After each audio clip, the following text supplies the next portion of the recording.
안녕하십니까. 2월 16일 김경국 TV 시작하겠습니다. 민주당 이재명 대표가 또다시 내후 외환에 내몰렸습니다. 국민의힘은 원희룡 전 국토교통부 장관을 이 대표의 지역구인 경기도 인천 계양 을에 공천한 것을 비롯해서 이 대표의 저격수 4사람을 경기도에 전진 배치시켰습니다. 여기에다 이재명 킬러로 급부상한 유동규 전 성남도시개발공사 기획본부장, 이 사람이 또 계양을에 출마를 선언했습니다. 이 대표는 그리고 비선 논란으로 지금 공천 드라이브에 제동도 걸렸습니다. 그런데 이번 비선 논란은 측근인 정진상에 대한 심기 경호가 아니냐, 이런 분석이 나오는데 그 이유도 한번 짚어보겠습니다. 먼저 국민의힘은 경기 인천 지역 공천에서 원희룡 전 국토교통부 장관을 비롯해서 이 대표와 각을 세워온 인물들을 수도권 곳곳에 전략공천으로 배치시켰습니다. 우선 이재명이라는 걸림돌을 제거하겠다라면서 도전장을 던진 원 전 장관을 계양을에 단수 추천을 했습니다. 그래서 이 대표가 지역구를 옮기지 않는다면 용명대전이란 빅매치가 성사될 가능성이 높아졌습니다. 원 전 장관은 공천 직후 총선에서 반드시 승리해서 대한민국의 정치와 계양의 발전을 가로막는 거대한 돌덩이를 치우겠다, 이렇게 선언했습니다. 그러면서 이 대표가 도망가면 손에 흙을 안 묻히고 돌을 치운 것이고, 또 이 대표가 도망가지 않으면 손에 흙을 묻히고 돌뿌리를 치워야 되는 것이다, 이렇게 비유했습니다. 이재명 대표 공천이 확정될 경우 대선 주자급 맞대결이 펼쳐지는 인천 계양을은 253개 선거구 중 가장 주목을 받는 지역이 될 것으로 예상됩니다. 민주당 소속 남양주 시장으로 재직하면서 경기도지사였던 이 대표와 공개적으로 갈등을 빚었던 조광한 전 시장이 국민의힘 남양주병에 전략공천됐습니다. 조 후보는 이 대표의 재난지원금 지급 방식과 계곡 및 하천 정비사업 성과, 이런 것을 놓고 이 대표와 갈등을 벌이다가 민주당을 탈당했고, 지난해 국민의힘에 입당했습니다. 이재명 저격수를 자처하면서 총선 출마를 준비해온 사람입니다. 남양주병은 민주당 강성 초선 의원들의 모임인 철험회 소속으로 이 대표의 측근인 김용민 의원이 지금 현역 의원으로 버티고 있는 곳입니다. 지난 대선 당시 이 대표의 조폭 연루설을 주장했고, 또 이 대표 관련 의혹을 조명한 굿바이 이재명을 선 장영하 변호사는 이 대표의 본토인 성남 수정에 단수 추천됐습니다. 장 후보는 굿바이 이재명을 통해서 이 대표의 성남시 모라토리올 선언쇼, 그리고 이 대표 형과의 불화를 비롯한 이 대표의 숨겨진 실체를 폭로했습니다. 장 후보는 현재 이 대표의 조폭 연루 의혹설을 제기해서 공직선거법상 허위사실 공표 혐의로 재판을 받고 있습니다. 국민의힘이 사법 리스크에도 불구하고 장영하 변호사를 공천한 것은 이번 총선에서 반이재명 전선을 전명히 하려는 의도로 해석됩니다. 장 변호사가 단수 추천된 경기도 성남수정은 민주당 원내대표를 지닌 김태년 의원의 지역구입니다. 야당의 텃밭이죠. 그리고 성남시장과 경기지사를 지낸 이재명 대표의 정치적 고향이나 다름없는 지역구입니다. 또 과거 수원지검 성남지청 차장검사로 이 대표 친형의 강제 입원 의혹 사건 수사 등을 지휘했던 최기식 전 의왕과천 당협위원장도 공천이 확정됐습니다. 인천 계양을에서 원희룡 전 장관이 전면전을 벌이는 동안 최대 승부처인 경기도에서 반 이재명 전선을 형성해서 압박해 나가겠다는 전략입니다. 여기에다 대장동 비리 의혹 사건의 핵심 인물로 한때 이 대표의 측근이었던 유동규 전 본부장도 가세했습니다. 유 전 본부장은 이재명이 당선되는 꼴은 볼 수 없다, 이렇게 얘기하면서 정광훈 목사가 이끄는 자유통일당에 입당해서 인천 계양을 출마를 선언했습니다. 유동규 씨는 벌써 계양을 지역을 돌아다니면서 껍데기밖에 남지 않은 이재명이 여러분이 주신 표로 방탄조끼를 만들어 입는 꼴은 더 이상 보지 못해서 나왔다라면서 이재명 낙선 운동을 시작했습니다. 유 씨는 우리가 마주한 위기는 이재명이라는 존재로 대표되는 종북 좌파 세력의 폐악에서 비롯된 것이다, 이렇게 목소리를 높이고 있습니다. 이 대표 입장에서는 유 씨가 지역구에서 자신의 비리를 떠들고 다니면 마치 손톱 밑에 가시처럼 성가신 존재가 될 수밖에 없을 것입니다. 그리고 계양을에 거주하는 중도파 유권자들도 유 씨의 주장에 귀를 기울이지 않을 수 없게 되겠죠. 근데 다만 우려스러운 것은 유동규 씨가 이재명을 공격하는 것은 좋은데 반 이재명 표를 흡수해서 원 전 장관의 승리에 걸림돌이 될 될 수도 있겠다. 이런 부분인데 아마 현명한 판단이 있을 것으로 기대합니다.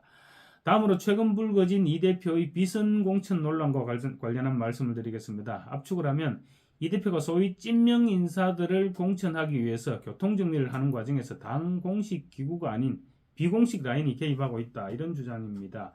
그런데 그 비선팀이 사법 리스크와 관련해서 이 대표의 목줄을 쥐고 있는 정진상 라인이 아니냐, 이런 의혹이 제기되고 있는 것입니다. 결국 정진상에게 코가 꿰인 이 대표가 상당한 권한을 양보하면서까지 정진상의 심기경호를 하는 것이 아닌가, 이런 말까지 나오고 있습니다.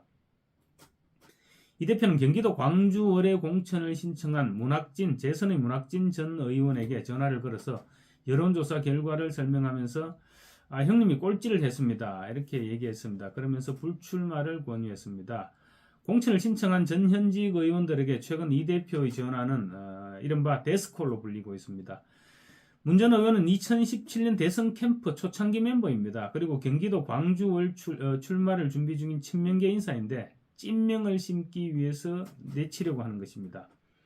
문학진 전 의원이 14일 자신의 페이스북을 통해 밝힌 내용에 따르면 이 대표는 문학진 전 의원에게 전화를 걸었습니다. 그래서 후보 적합도 조사 결과 안태준이 31%, 신동은, 박덕동 11%, 형님이 10% 나왔다. 이렇게 얘기를 했다고 합니다. 문 전 의원이 터무니없는 수치다. 이렇게 얘기하니까 이 대표는 문 전 의원의 나이 등을 거론하면서 불출마를 종용했다는 것입니다. 문 전 의원은 이 대표의 전화를 끊고 곧바로 안규백 전략공천위원장에게 전화를 걸어서 당에서 혹시 조사를 돌린 게 있느냐 이렇게 물었더니 안규백 위원장은 여론조사를 한 적이 없다. 경기도에서 했나? 이렇게 얘기를 하더라는 것입니다. 경기도란 이 대표의 경기도팀을 말하는 것입니다. 문제는 이 대표가 1등이라고 말한 안태준 특별보좌관이라는 사람입니다. 원외 친명 핵심 조직인 더민주혁신회의 소속입니다. 이 대표의 성남시장 및 경기도지사 시절 성남산업진흥재단 이사 그리고 경기주택도시공사 부사장을 지냈습니다. 경기도시공사 부사장을 지냈다는 것은 이 대표의 순회동 아파트 여포에 마련됐던, 그래서 당시 대선 사전 선거 운동 의혹을 불러일으켰던 경기도시공사 직원 숙소와도 관련되는 인물일 수도 있습니다. 이 말이 무슨 말이냐 하면 경기도지사 시절부터 정진상이 만든 캠프에서 이재명 대통령 만들기에 뛰어들었던 찐명 인사라는 얘기입니다. 특히 안태준 특보는 정진상의 친구로 알려져 있습니다. 그렇지만 지역 여론조사에서 31%나 나올 수 있을 정도의 인지도가 있는 사람은 절대 아니라는 것이 문 전 의원의 주장입니다. 이 대표 입장에서 문학진 전 의원은 형님이라고 불렀을 정도로 가까운 관계이고 또 대선 캠프에서 정무특보단장을 맡겼을 정도로 가까운 관계입니다. 그럼에도 불구하고 컷오프 시키는 역할을 이 대표가 직접 맡은 것은 정진상이 각별히 부탁했기 때문이 아니냐, 이런 분석도 없지 않습니다. 쉽게 얘기하면 이렇습니다. 이 대표가 직접 나서서 형님을 밀어내고 정진상의 친구를 공천하려는 데서 정진상의 위상을 확인할 수 있다, 이런 얘기입니다. 국민의힘 한동훈 비대위원장은 이와 관련해서 당의 공천을 대장동 다루듯이 하는 것 같다. 대장동 비리가 그렇게 이루어진 것 아닌가? 어떻게 공당을 대장동 비리하듯이 운영하는지 모르겠다라고 비꼬았습니다. 이 대표가 성남시장과 경기도지사를 지낼 때 측근들이 대장동 사업을 비롯한 여러 가지 이권에 손을 댔던 것처럼 이번 총선 공천 역시 측근들이 좌지우지하고 있는 것이 아니냐, 이런 지적을 한 것입니다. 이재명 대표의 비선 조직이 정진상 팀이 아니냐는 의문도 제기되고 있습니다. 이는 비선 조직이 있다면 분명히 정진상이 총괄하고 있을 것이다, 이런 합리적인 의심이죠. 그 같은 추측 때문에 나오는 얘기입니다. 정진상은 이 대표의 개인 비리 혐의를 입증해줄 핵심고리라고 할 수 있습니다. 정진상은 이재명의 핵심 측근이라고는 하지만 이 대표에 대한 재판 과정에서 모든 의혹이 정진상으로까지는 연결됐습니다. 그래서 만약에 정진상이 입만 열면 이 대표는 끝장이 날 수밖에 없는, 그래서 사실상 이 대표의 명줄을 쥐고 있다, 이렇게 얘기할 수 있습니다. 이 대표가 지난해 10월 대장동 첫 재판에서 판사에게 정진상을 한번 안아주고 싶다 이렇게 요청했죠. 그래서 터무니없게도 판사가 허락을 해줬습니다. 그래서 안아주기까지 했던 것도 정진상을 달래기 위해서였을 것입니다. 퐁을 하면서 이 대표가 아마 속으로 전했던 말은 끝까지 입을 닫고 버텨달라, 이런 주문이 아니었을까 싶습니다. 지난 13일 백현동 로비스트 김인섭 전 한국하우징 대표가 1심에서 최고형인 5년을 선고받고 법정 구속됐습니다. 김인섭의 혐의가 인정되었다는 것은 김 대표가 정진상에게 청탁한 사실 자체가 인정됐던 셈이고, 재판부는 판결문에서 이 대표와 정진상 그리고 김인섭이 특수관계라는 점을 확인해 줬습니다. 따라서 정진상이 어떤 태도를 보이느냐에 따라서 이 대표의 백현동 책임 혐의와 관련된 재판 결과가 달라질 수밖에 없는 그런 형편입니다. 이쯤 되면 이제는 이 대표가 정진상의 심기경호를 하면서 눈치를 살필 수밖에 없을 정도로 주객이 전도되었을 것이다. 이런 추측이 설득력을 얻고 있는 것입니다. 이처럼 비선 논란이 제기되자 권노갑 상임고문, 정대철 헌정회장, 이강철 전 청와대 수석, 이런 더불어민주당 원로 인사들이 급제동을 걸고 나섰습니다. 이들은 공동명의의 입장문을 통해서 경기도팀 등 정체불명의 비선 조직이 공천에 개입한다는 소문이 여의도에 파다하다. 공당의 공천은 무엇보다 중요한 일인데 공천 과정이 불투명하다면 어느 누가 당을 신뢰하겠느냐, 이렇게 우려를 표시했습니다. 물론 이 대표가 이 원로들의 우려 표명을 그렇게 심각하게 귀담아 들을 것으로 보이지는 않습니다. 그렇지만 비선 공천 논란은 이 대표의 친위대 조직에 일정 부분 발목을 잡을 수밖에 없을 것으로 보입니다.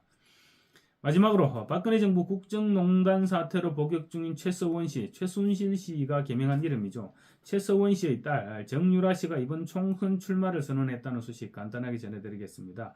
지역구는 경기도 오산입니다. 국정농단 사태 당시 최서원 씨가 수백조 원의 재산을 은닉했다고 주장하는 등 최 씨 일가의 의혹을 끊임없이 제기해온 민주당 안민석 의원의 지역구입니다. 정유라 씨는 자신의 SNS를 통해 무소속으로 출마해서 안 의원을 낙선시키겠다, 이렇게 밝혔습니다. 정유라 씨는 평소에도 안민석을 떨어뜨리기 위해서라면 무슨 일이라도 하겠다라고 주장해왔습니다. 그렇지만 지금 정유라 씨의 형편이 기탁금을 낼 형편도 되지 못하는 이런 점 등을 감안할 때 후보 등록까지 갈 수 있을지는 모르겠습니다. 어쨌든 간에 안민석 의원 입장에서는 굉장히 성가신 혹이 하나 따라 붙었다, 이렇게 볼 수 있을 것 같습니다. 감사합니다.